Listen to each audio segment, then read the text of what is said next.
Simon & Schuster Audio and Grove Atlantic present Euphoria, a novel, by Lily King. This book is read by Simon Vance and Exie Sands. 1. As they were leaving the Mombano, someone threw something at them. It bobbed a few yards from the stern of the canoe. A pale, brown thing. "Another dead baby," Fenton said. He had broken her glasses by then, so she didn't know if he was joking. Ahead lay the bright break in the curve of dark green land where the boat would go. She concentrated on that. She did not turn around again. The few Mombano on the beach were singing and beating the death gong for them, but she did not look at them a last time. Every now and then, when the 4 rowers, all standing, calling back to their people or out to other canoes, pulled at the same time, a small gust of wind struck her damp skin. Her lesions prickled and tightened, as if hurrying to heal in the brief dry air. The wind stopped and started, stopped and started. She could feel the gap between sensation and the recognition of it, and knew the fever was coming on again.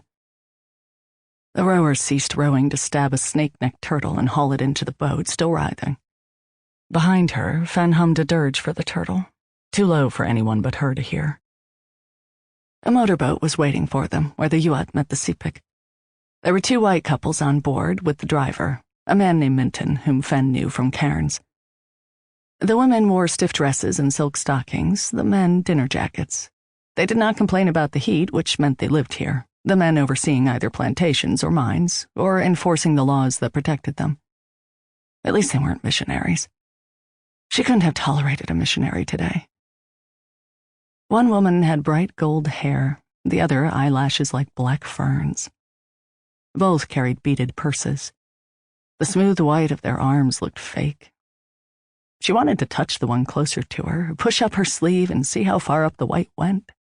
The way all her tribes, wherever she went, needed to touch her when she first arrived.